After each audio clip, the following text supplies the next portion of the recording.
Assalamualaikum warahmatullahi wabarakatuh.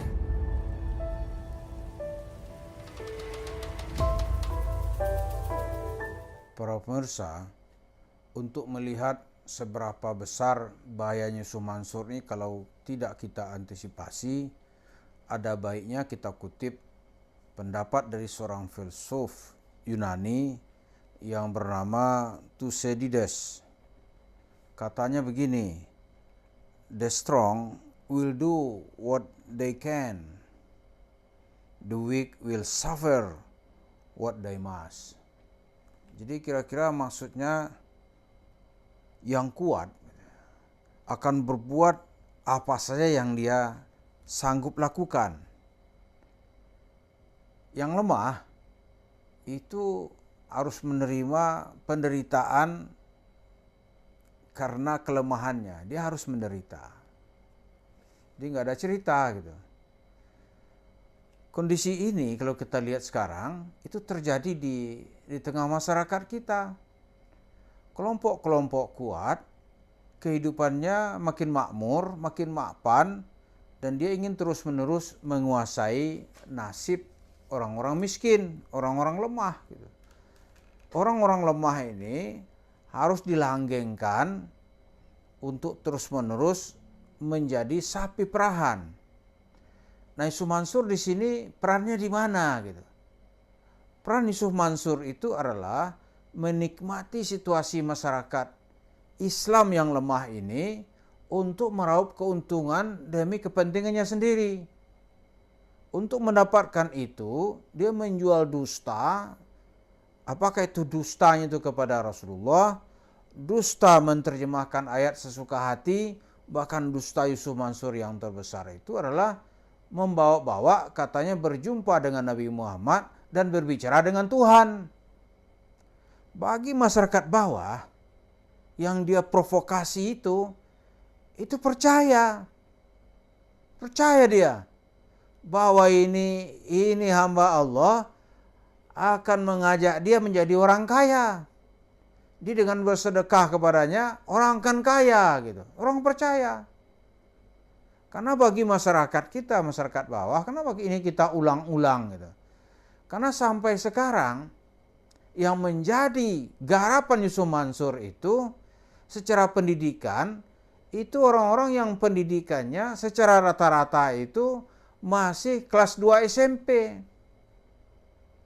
Orang ke protes nih, "Weh, nggak benar itu, orang teman SMA banyak," gitu. Tapi ini rata-rata, Pak. Karena yang menjadi TKI, yang menjadi TKI di Hong Kong, TKI di Saudi, TKI di Malaysia, TKI di Taiwan gitu.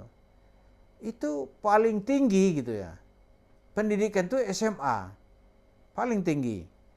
Kemudian kalau kita buat ukuran rata-rata, itu ternyata warga negara Indonesia yang pendidikan rata-rata kelas 2 SMP baru. Itu kelas 8 gitu. Jadi karena itu pemerintah membuat kebijakan wajib belajar sampai 9 tahun. Bahkan di DKI, mungkin juga ada beberapa provinsi sudah mewajibkan wajib belajar itu sampai 12 tahun. Turunannya seperti apa gitu? Pemerintah memberikan subsidi yang lebih besar untuk pendidikan, apa itu namanya BOS, itu sampai seseorang tamat dari sekolah menengah atas. Di sekolah SMA di Jakarta misalnya, itu biayanya ya nggak mahal lah, walaupun dibilang free juga enggak lah, karena ada kutipan-kutipan tertentu yang dibebankan kepada orang tua murid atau siswa gitu. Tapi secara umum seperti itu tadi. Dan itu kalau kita tarik ke belakang gitu. Dari tahun 70-an itu orang kita masih kelas rata-rata itu masih SD. Lalu pemerintah membuat kebijakan masif ya. Saya kira salah satu jasa Orde Baru, jasa Pak Harto lah ya. Itu menembus sampai ke desa-desa apa yang disebut dengan proyek Inpres. Dia ada SD di setiap desa gitu. Jadi dengan cara itu warga desa bisa terbebas dari baca tulis gitu kan, buta huruf, sehingga mereka tuh bisa membaca dan menulis dengan pendidikan rata-rata itu tamat sekolah dasar. Nah sekarang di luar kota-kota besar itu masyarakat masih tetap bergulat oleh ekonomi, bagaimana bisa menyekolahkan anak tamat, ya kalau bisa tamat SMP gitu. Kalau di kota-kota mungkin dia berjuang sampai tamat SMA. Nah, tapi di sisi pemahaman agama tentu tidak setara ya. Pendidikan misalnya tamat SMP, tapi wawasan agamanya kan tidak dipelajari secara teratur dan terencana. Nah inilah yang nanti disisir, disasar, dan disosor oleh Yusuf Mansur. Disisir, disasar, dan disosor. Dan itu dia memerlukan apa namanya ini, sikap mental itu nggak boleh ada kasihan. Begitu dia kasihan, proyeknya gagal gitu. Karena untuk menindas orang itu nggak boleh ada kasihan. Ya menindas dengan bahasa Tuhan gitu. Menindas dengan janji-janji palsu. Tapi tujuannya penindasan, menindas dengan membawa nabi gitu. Sebenarnya kalau kita bawa kepada hukum positif, ya orang memberikan data survei yang salah saja itu dianggap sebagai tindakan kriminal. Misalnya ini di dunia pertambangan ada nanti surveyor, dia mensurvei, ada nanti geologi gitu kan, geologis melaporkan bahwa tambang ini kandungan batunya dengan luas lahan misalnya 10.000 hektar gitu kan, kandungan batunya ini mencapai 200 juta metrik ton. Dan lapor ternyata data yang dia pakai itu palsu, maka geologis itu bisa dituntut karena dia telah memanipulasi data untuk mendapatkan uang gitu. Ya kan?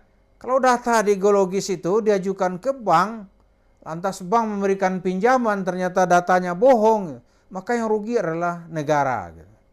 Nah, Yusuf Mansur itu dia memberikan data bahwa dia bisa bicara sama Tuhan, dia bisa berkomunikasi dengan malaikat. Tuhan memerintahkan Muhammad mencari Yusuf Mansur. Dia berjumpa Nabi Muhammad, masuk ke kamarnya. Itu kan sebenarnya cerita-cerita yang bisa diseret kepada kriminal atau penistaan kepada ajaran agama. Ya kan? Nah ini Yusuf Mansur bermain di kelompok-kelompok ini. Jadi untuk mendapatkan uang, dia menebarkan dusta. Ya, untuk mendapatkan uang, dia menceritakan cerita dusta. Nah ini kalau kita biarkan, orang akan terpengaruh dengan cerita-cerita dusta ini. Saya banyak ketemu orang-orang itu, dia percaya benar. Waduh, dia antar itu, ada yang ngantar mobil. Saya bilang, untuk apa Pak? Oh ini tertarik benar saya cerita Yusuf Mansur tadi. Diantarkannya. Tapi begitu sebulan, 2 bulan, 3 bulan, dia mulai merasa, waduh, cerita dulu tuh bohong kali ya. Saya bilang emang bohong. Waduh, rugi dah, tipu kita katanya. Tipu kita katanya. Jadi orang-orang seperti begini ini yang perlu kita kasih penjelasan. Dan cerita-cerita palsu Yusuf Mansur terus-menerus harus kita ungkap. Supaya orang-orang ini mendapat informasi yang bisa melindungi dirinya. Kalau tidak, ya maka di mana-mana terjadilah apa yang disebut penipuan di atas nama Tuhan. Itu penggerogotan uang masyarakat dari mimbar-mimbar masjid. Itu akan terjadi. Maka orang yang dengan gelar ustadz nanti dia akan punya hak legalitas untuk melakukan tipu menipu, mengatasnamakan ucapan Rasulullah, mengarang-ngarang cerita palsu seolah-olah dia berusaha berhubungan dengan alam gaib. Mari kita berlindung kepada Allah kita cerdaskan diri kita sehingga kita tidak tertipu dari orang-orang yang menjual agama untuk mendapatkan uang. Terima kasih. Assalamualaikum warahmatullahi wabarakatuh.